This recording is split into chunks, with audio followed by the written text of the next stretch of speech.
Ini sudah ada namanya karena kita kan di satu kelas gitu ya. Nah, kita lihat mulai dari judulnya ya. Judulnya adalah implementasi metode cerita Islami dalam meningkatkan motivasi belajar taksin dan takfid Al-Quran ya pada SDIT atau pada siswa SDIT Darul Qutub Banten, Dar El Qutub ya Banten ya. Langsung saya kasih masukan ya. Yang pertama di judul itu tidak boleh ada tulisan singkatan ya, walaupun sudah maklum tapi lebih bagus kalau dilengkap tulisannya ya. Jadi implementasi metode cerita Islami dalam meningkatkan motivasi belajar tahsin dan tahfidz Al-Quran pada siswa sekolah dasar Islam terpadu Dar Al Qutub Banten. Nah, seperti itu ya. Catat, itu yang pertama ya.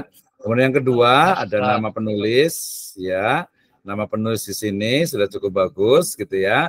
Kemudian program studi tidak perlu ditulis, langsung ke State Sirajul Falah Bogor atau Sekolah Tinggi Ilmu Tarbiyah Sirajul Falah Bogor boleh, atau pakai Pondok Pesantren Riyadhus Shalihin Pandeglang juga boleh juga, atau boleh juga pakai mahasiswa State Sirajul Falah juga boleh. Tapi rata-rata biasa lembaganya saja ya. Jadi nggak usah pakai program studi ya, langsung ke Sekolah Tinggi Ilmu Tarbiyah Sirajul Falah ya Bogor. Nggak usah pakai Jawa Barat Indonesia ya, nggak usah ya. Jadi Sekolah Tinggi Ilmu Tarbiyah Sirajul Falah Bogor ya. Oke, emailnya sudah betul ya, ininya. Oh, emailnya salah ini. Jadi emailnya bukan Edusiva tapi email sendiri yang aktif nanti akan untuk komunikasi ya, untuk korespondensi ya. Jadi tukar ya emailnya ya. Nah, emailnya ini adalah email yang biasanya itu orang pertama atau istilahnya itu yang yang menjadi yang mengirimkan atau yang menjadi tempat atau person ya untuk korespondensi, untuk komunikasi gitu ya. Jadi emailnya sendiri. Oke ya. Baik, kemudian ya abstrak ya, sebenarnya benar abstrak juga ya. Nah, kita mulai dilihat dari sisi abstraknya. Penelitian ini bertujuan untuk mengetahui sejauh mana implementasi. Nah, sebaiknya jangan menggunakan kata-kata sejauh mana, langsung saja. Penelitian ini bertujuan untuk mengetahui implementasi metode cerita Islami, ya.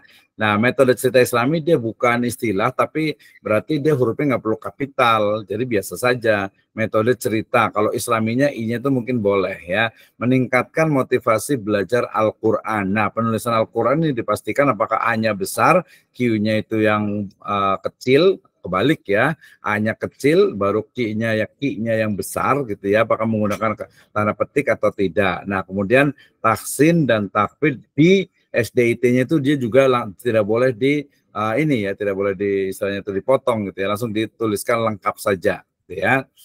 Dar El Qutub ya, baru tambahin tuh berarti Darul Qutub Banten gitu ya, bisa salah satu provinsi atau wilayah ya. Untuk mengetahui problem dan solusi penerapan metode. Nah, ini juga kan tadi sudah tuh yang di atasnya berarti ada pengulangan. Jadi kalau abstrak itu di awal, jadi penelitian ini bertujuan benar untuk mengetahui problem dan solusi dalam menerapkan, itu mungkin dia ngopi dari pertanyaan penelitian gitu ya. Sebenarnya langsung ke ininya nih, langsung ke penelitian ini merupakan penelitian lapangan ya, field research, jenis penelitian kualitatif ya, pendekatan penelitian yang lebih tepat ya dengan deskriptif. Deskriptif itu dia banyak mendeskripsikan gitu ya. Nanti ada analisisnya lah ya. Deskriptif kualitatif atau deskriptif analisis gitu ya. Penelitian ini dilaksanakan di SD, ada pengulangan. Jadi urutannya itu adalah kalau abstrak ya, abstrak itu urutannya itu adalah sebenarnya di awal boleh pakai latar ya, pendahuluan sekitar 2 baris, tapi kalau enggak juga nggak apa-apa ya. Ini ada beberapa. Jadi kalau ini berarti ini adalah langsung ke tujuan dari penelitiannya ya. Setelah tujuan dari penelitiannya langsung ke metode penelitiannya ya, sudah betul. Berarti yang di bawahnya jangan diulang lagi penelitian ini dilaksanakan di SD Islam Terpadu Darul Qutub ini nggak usah lagi, ini dihapus saja. Ya langsung ke sini, hasil dari penelitian ini adalah dibutuhkan metode dalam meningkatkan motivasi belajar Al-Quran. Nah, Ini kan dia tadi tentang judulnya bukan tentang metode ya, hasilnya itu harusnya hasilnya karena implementasi, hasilnya itu adalah hanya deskripsi ya. Jadi hasilnya adalah penelitian ini atau hasil dari penelitian ini adalah bahwa implementasi metode cerita Islami yang dilakukan di SDIT Darul Qutub Banten adalah sebagai berikut ini seperti apa gitu ya. Setelah itu baru metode ini ya meningkatkan motivasi belajar ya dengan terbukti dengan beberapa misalnya pendapat atau jawaban dari wawancara yang telah dilakukan gitu ya. Nah, seperti itu. Jadi simple, nggak terlalu panjang gitu ya. Jadi ini kalau ini dia masih agak panjang ya, masih agak panjang. Jadi hanya 200 sampai 250 kata. Ya nanti kalau dilihat ini berapa kata nih ya, nanti dilihat deh. Jadi hanya 250 kata. Kemudian kata kuncinya metode kisah Islami, motivasi belajar Al-Qur'an boleh ya. Boleh juga ditambah nama tadi apa SDIT Darul Qutubnya juga boleh juga gitu ya. Oke, nah itu di apa abstraknya. Kemudian berikutnya pendahuluan. Ya ini udah betul, jadi diawali dengan pendahuluan. Nah, seperti kemarin saya bilang, ya kalau saya lebih cenderung jangan menggunakan kata sambung di awal kalimat.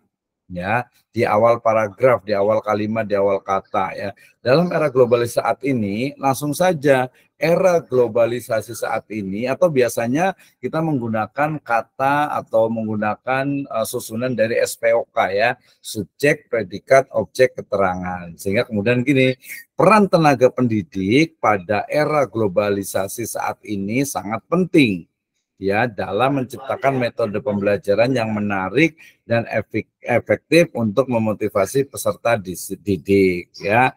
Kemudian tulisan ini membahas urgensi, oh, ini terlalu cepat nih.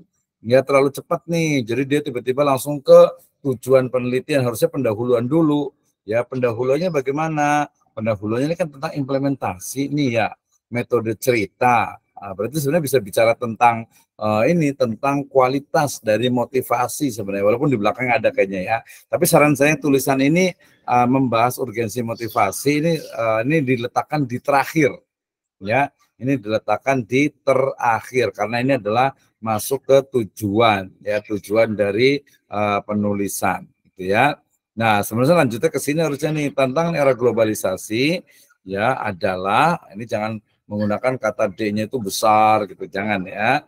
Ya, jadi tentang era globalisasi dalam majalah Al-Quran tenaga pendidik bersaing dengan gadget yang menjadi konsumsi sehari-hari anak. Nah, ini ada referensinya nih, Ayun, kemudian ada Ayun lagi 2020. Usahakan jangan persis sama ya, termasuk ini juga nih. Jadi dalam konsep Islam, cerita Islami disebut sebagai qasas gitu ya. Jadi Islam menyebut konsep cerita dengan istilah qasas gitu. Jadi dia menggunakan kata-kata subjek, predikat, objek, keterangan. Jadi subjeknya dulu seperti kemarin saya bilang itu. Jadi qala Rasulullah sallallahu alaihi wasallam, ya bukan telah berkata Rasulullah SAW, tapi Rasulullah SAW berkata atau bersabda. Nah, itu ya.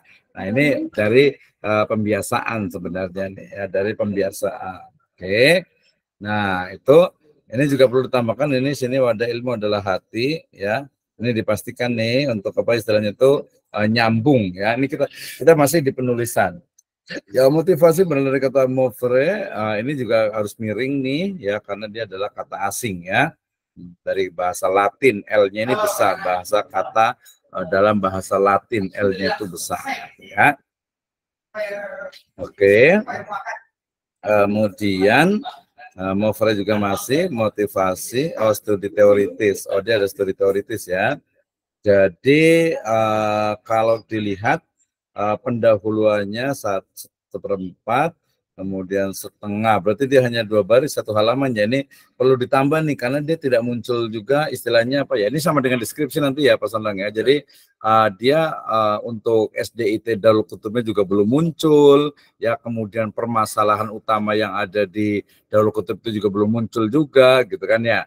Kan masalah itu berarti karena tadi bicara tentang implementasi metode cerita, berarti salah satu latarnya atau pendahuluannya itu adalah karena mungkin menurun kali gitu ya, bisa motivasinya menurun, atau mungkin bisa jadi positif, motivasinya itu naik gitu ya, sehingga karena motivasinya naik itu berarti wah ini kayaknya harus diteliti nih, bener nggak nih apa cerita itu bisa memotivasi siswa, seperti itu ya. Jadi itu yang dijadikan latar belakang.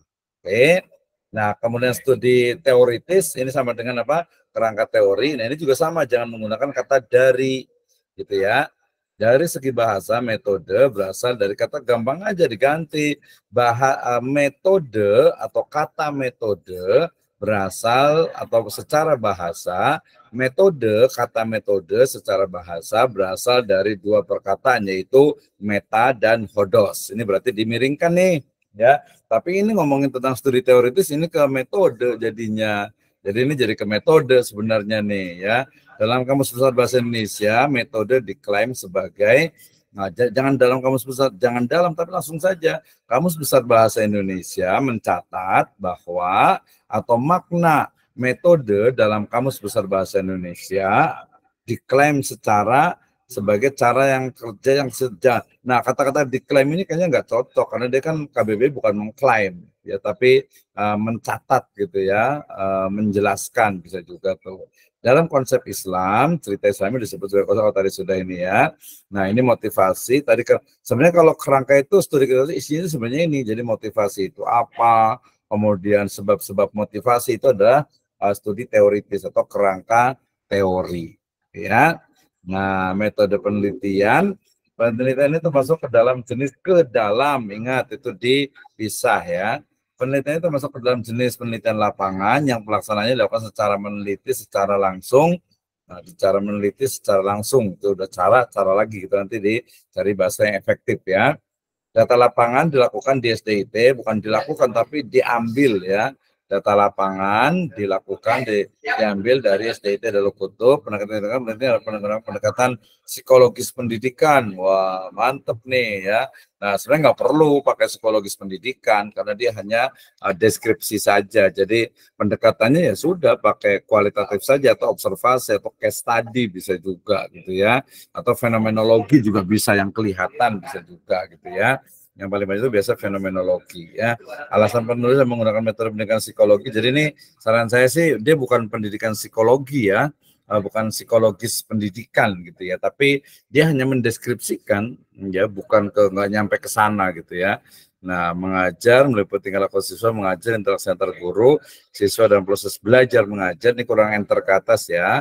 Sedangkan untuk penelitian perpustakaan bersama di buku-buku referensi, insight dokumen, undang-undang, nah ini kalau ini juga perlu dijelaskan nih, bukunya yang mana, undang-undangnya yang mana, ensiklopedi mana yang digunakan gitu ya. Nah, jadi kalau implementasi ya yang di situ aja, sumbernya yang di situ aja kayak gimana, itu aja udah. Itu ya yang utama. Dalam hal ini yang menjadi subjek atau sumber data dalam penelitian adalah guru, orang tua murid, orang tua wali murid, serta siswa SDIT Darul Kutub. Nah, ini tinggal ditambah cara menganalisisnya. Bagaimana membuktikan bahwa data itu memang valid gitu ya. Nah, itu pengumpulan data, tadi collecting datanya, observasi, wawancara, dan dokumentasi. Teknik analisis deskriptif, analisis ditambahkan, mendapatkan data yang sudah berarti ini, maka cara menggunakan data dilakukan menggunakan metode berikut. Di antaranya ini ada pengulangan kan ya, kan di sini udah ada nih observasi, wawancara, dan dokumentasi. Di sini ada pengulangan lagi ya, observasi, wawancara, dan dokumentasi. Nggak usah satu kali saja gitu ya. Analisis ini pakainya kualitatif ya, analisisnya pendekatannya sebenarnya itu ya. Nah, ini pakai Miles and Haberman yang tadi saya sebutkan nih ya. Standar itu adalah ini ada data reduction, kemudian ada data display, ada conclusion atau verification. Dan ini pakai sumber nih, Sugiono yang mana nih gitu ya. Jangan kakek Sugiono nih gitu ya. Nah, itu analisis data, transkripsi data, penentuan kesimpulan. Analisis datanya ini dia sebenarnya bukan seperti ini. Jadi analisis datanya itu dia hanya ini aja. Jadi implementasinya itu seperti apa yang di sana itu gitu. Metode ceritanya. Jadi kayak gimana, siapa yang membawakan, cerita-ceritanya itu apa saja, apakah ada media yang digunakan, kemudian apa korelasinya dengan mata pelajarannya. Seperti itu. Jadi itu apa datanya. Jangan di situ transkrip data dari situs kami telah dikumpulkan melalui wawancara misalnya dalam demokrasi yang artinya adalah peserta didik satu kota sebanyak 20 orang. Bukan. Jadi tepat kesimpulan didapatkan pasal pendidik.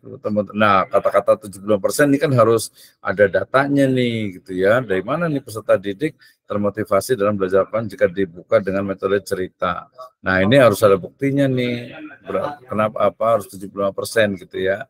Nah, dibuktikan berarti berapa orang yang diwawancara, berapa orang ya hasil pelaporannya. Tapi secara umum sudah lumayan loh, hasilnya. Ini nanti tinggal ini kan saja, tinggal dinarasikan ya, tinggal dideskripsikan saja ya supaya nanti kelihatan oh hasilnya adalah ini.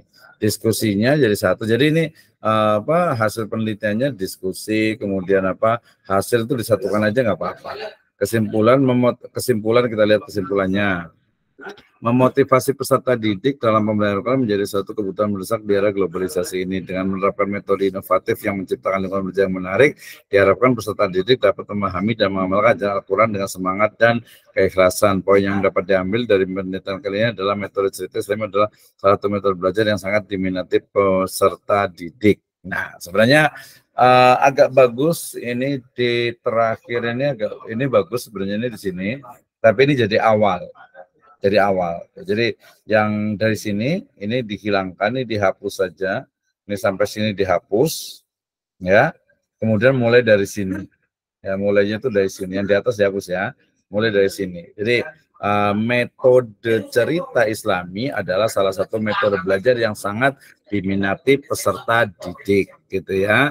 Nah, implementasi atau praktek ya dari metode cerita yang dilakukan di SDIT tadi itu adalah seperti ini ya. Kemudian baru ya bahwa metode ini meningkatkan tingkat misalnya pemahaman dari siswa ya. Nah, seperti itu baru kesimpulannya.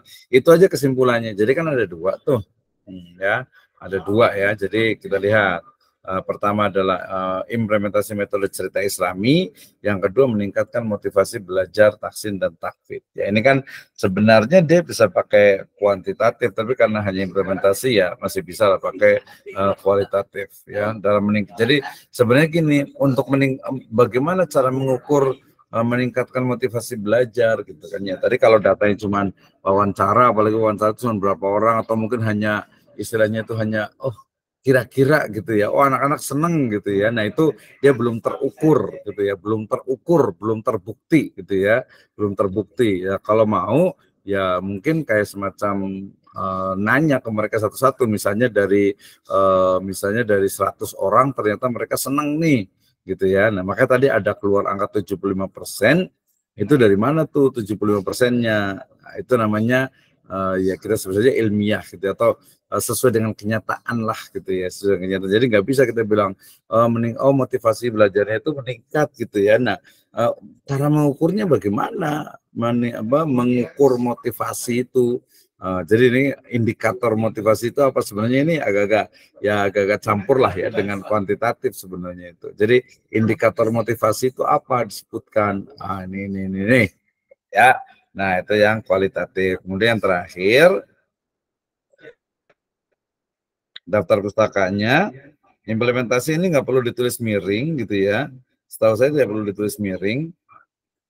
Ini mungkin jangan karena judul ya. Yun SQ 2020 implementasi metode sistemik dalam menemukan rasa cinta pada agama di Tegesa Mangun Sejati Bugel Kedung Jepara 910. Ini ditambah lengkapi lagi ya. Ini jurnalnya apa, volume keberapa, ini perlu ditambahkan ya. Kemudian Hastuti, George Terry, Prinsip Manajemen Jakarta Aksara, ini halamannya nggak usah juga ya. Ini halamannya nggak usah. Kemudian ini juga nanti dilengkapi. Ahli bahasa dilengkapi. Nah, seperti itu ya. Jadi mudah kan ya? Mudah ya untuk istilahnya itu membuat sebuah jurnal. Nah, kita masih ada waktu 30 menit lagi. Silakan yang ingin bertanya lagi nih. Silakan. Ustaz Sandang silakan. Nah, Ustaz, izin bertanya. Anak kan sudah apa ya, bukan nanya sih, Ana ngasih seperti kuesioner isian untuk anak-anak gitu. Ya pertanyaannya kayak, makanya Ana simpulkan 75% itu Ana udah dapat dari 20 orang itu Ana kalkulasikan gitu. Sekitar segituan gitu, Ustaz. Ya Pertanyaannya sekitarnya udah fix belum? gimana? Jadi sekitarnya itu udah fix belum? Jadi kalau di penelitian kalau bisa jangan pakai sekitar. Nah, gitu. Nah, Oh jadi gitu. misalnya 20. Tapi kalau 20 apa ya? Dia kualitatif aja sih, kalau kuantitatif sedikit sekali 20. Dan Hmm, itu belum tentu secara keseluruhan gitu. itu 4 Ambilnya orang itu lagi satu belum kelas ya? masuk soalnya. Hah? 4 orang anak lagi belum masuk, baru segitu. Totalnya semuanya berapa siswanya? Dua, kalau semuanya 192. 192. 192. Terus? Hmm. Ana ngajar ngajar kelompok tahfiznya, satu kelompok itu kurang lebih 10 orang gitu. Hmm. Dan Terus totalnya ada 20. pengambilan sampelnya itu eh, ngambil satu kelas saja tanpa ada pilihan yang lain atau seperti apa? Ana ngambil di kelompok anak aja yang anak ampu di itunya. Iya, Yang anak jadi kalau seperti itu secara teori sampling itu dia tidak masuk gitu, tidak masuk dalam artian itu hmm, dia nggak bisa kalau dipaksakan untuk kuantitatif, dia nggak bisa kalau sampelnya itu adalah yang hanya kelompok itu saja gitu. Ya, jadi dia nggak mewakili gitu. Karena ya, yang lain pakai cerita nggak? enggak sih. Ini anak aja. Anak kebetulan anak udah 3 tahun ini kodarullah dapat, ya maaf ya, anak-anak yang super nih. Anak-anak yang agak agak agak bandel dikit, ada Iya agak yang betul. itu anak spesialisnya gitu. Makanya anak tarik dulu pakai, biar mereka semangat pakai cerita dulu gitu, Ustaz. Iya, kalau begitu sebenarnya dia memang kualitatif sih. Jadi dia nggak bisa kuantitatif karena kalau kuantitatif dia harus ada keterwakilan. Artinya memang metode itu diterapkan di banyak kelas, kemudian kita ambil samplingnya gitu. Oh, Ya nah, nggak apa-apa. Tapi tadi memang berarti 20 ya, atau berarti baru 16 atau semuanya 24? baru 16, Ustaz. 4 orang lagi belum belum masuk nih. Iya. 16 Pak, apa pakai apa? Pakai pertanyaan gitu. Pakai pertanyaan, pakai ini. 9, ada 9 pertanyaan itunya. Hmm. Mana menentukan 9 pertanyaan itu dari mana? Karena lihat di ini aja, Ustaz. Dari di itu di Google. Nah, itu deskripsi dimasukkan ke metode penelitian gitu ya. Itu dia Nah, variabel lah gitu. Jadi itu kan kayak semacam ya wawancara lah ya. Itu kan iya. kuesioner tuh, kuesioner. Jadi mereka suruh ngisi. Iya, nah mereka isi. Ya sadar mereka ya apa istilahnya itu ngisi sendiri Nah, gitu ya. Oke, nah, suka gitu. dan di poin terakhir tuh di nomor 9 tuh Ana minta kritik dan sarannya gitu untuk ketika Bapak Nah, cerita tuh apa gitu. terus jawabannya Ya banyaknya malah pengennya Pak banyakin cerita gitu, setiap hari gitu. Jadi anak biasanya seminggu sekali atau seminggu 2 kali gitu ceritanya gitu. Iyalah kalau anak-anak ya senang senang cerita memang. Terus tadi korelasi cerita dengan ininya ada nggak? Jadi ini kan implementasi nih. Nah, Jadi apa namanya prakteknya itu kayak gimana? Jadi jawaban itu sebenarnya pertanyaan pertama itu adalah bagaimana implementasi metode cerita gitu kan. Jadi tahapan-tahapannya seperti apa? Ceritanya diambil dari mana? Kemudian bagaimana cara berceritanya? Topik-topiknya apakah memiliki korelasi dengan pembelajaran gitu dengan mata pelajarannya itu ya kemudian nanti penarikan kesimpulan itu apa atau mungkin hanya cerita-cerita yang penting anak seneng lah nggak ada hubungannya nggak apa-apa gitu pakai kayaknya nggak pakai RPP gitu ya. iya kalau itu enggak Ustaz. Nanti ke depan tuh harus ini kan. Jadi ada nggak korelasinya itu artinya dia bukan hanya menyenangkan anak gitu ya, tetapi dia memang ada korelasinya dengan misalnya nih, oh hari ini kita menghafal surat Al-Lahab misalnya gitu ya, maka diawali dengan surat atau latihan atau cerita tentang Abu Lahab misalnya, gitu kan? Oh, iya. Oh besok kita cerita tentang surat As-Sarh, bukan surat An-Nasr misalnya. Oh kita cerita tentang Fathu Mekah misalnya itu. Oh kita menghafalnya surat Al-Kafirun. Oh, besok berarti cerita tentang Al-Kafirun misalnya gitu, atau cerita tentang Al-Fil misalnya. Seperti itu Ya, enggak? Belum kali ya? belum kalau itu Ustaz. Jadi Kalau itu nanti di PAI sih udah biasanya di kalau itu. iya. Ya, Biasanya yang paling banyak cerita cerita apa? anak cerita kisah-kisah para nabi aja gitu Ustaz. Ya, ya, ya. Ya, Berarti nggak ada kaitannya dengan mata pelajaran ya, dengan takfid taksin itu nggak ada ya? enggak sih Ustaz. Lebih Iya, apa ya, lebih memupuk akidahnya sih kalau anak niatnya mah, lebih mengkokohkan ininya. iya. Tapi kan Oh, kalau mamanya kaitan dengan apa cerita istilahnya itu yang di dia hafal atau baca apanya Ustaz? pelajarannya itu? Tahsin tahfidz-nya. Iya, taksin berarti kan taksin itu memperbaiki bacaan sama Iya, tahfidnya menghafal. Mereka dari ya juz berapa? masih di kalau tahfidz-nya masih anak fokus di juz 30 Iya, SD makanya itu. kalau mamanya mau tadi, jadi metode ceritanya itu dimasukkan ke RPP, ke metode pembelajaran. Jadi betul-betul memang masuk dan masuknya itu dia bukan bukan cerita yang nggak nyambung, tapi cerita itu disambungkan dengan yang dihafalkan. Oh Itu dia iya. lebih bagus tuh. Tadi Nah, lah nah, misalnya tentang An-Naba, misalnya atau mungkin Abasa gitu kan, cerita tentang Ibnu Umi Maktum gitu kan, Abasa gitu. Jadi ketika taksin, ketika takfid, mereka oh artinya ini. Jadi dia cerita itu akan diinget-inget terus tuh, jadi nyambung gitu. nah, Masya Nah Allah itu Ustaz. implementasinya. Jadi kalau sekarang seperti itu adanya, sekarang cerita aja apa adanya gitu. Apa adanya seperti apa gitu kan. Ya, jadi itu meneliti diri sendiri berarti ini aja gitu kan. Ya, oke, tapi udah cukup Ya, bagus Ustaz. nih Pak Sesondang. Nih, ya jadi nanti tinggal tadi yang tinggal dilengkapi aja ya. Tinggal dilengkapi untuk penulisan artikel jurnalnya. Oke, Nah, baik. Ustaz. Syukran, Ya, Ustaz. ada kelahiran. Nanti kita tunggu ya pekan depan di ini lagi ya. Tadi perbaikannya saya mau lihat gitu ya. Jadi biar agar bukan hanya dikomentari kemudian diem nggak ada progresnya, tapi pekan depan cuma depan insya Allah nanti saya lihat lagi ya. Boleh ya? Boleh dikirim ke saya lagi. Terutama tadi perbaikan ini ada rekamannya juga nanti boleh dilihat lagi biar ingat gitu ya. Oke, terima kasih. Sesondang yang lain ada yang mau berkomentar atau mau yang mengirim? Tadi saya belum buka WA lagi. Ada yang mengirim ininya lagi, Pak. Oh, Ustadz Dede ya. Yang di sini ada Ustadz Dede. Kemudian ya baru Ustadz Dede ya. Sebentar ya, saya matikan ini dulu biar satu-satu. Kemudian sudah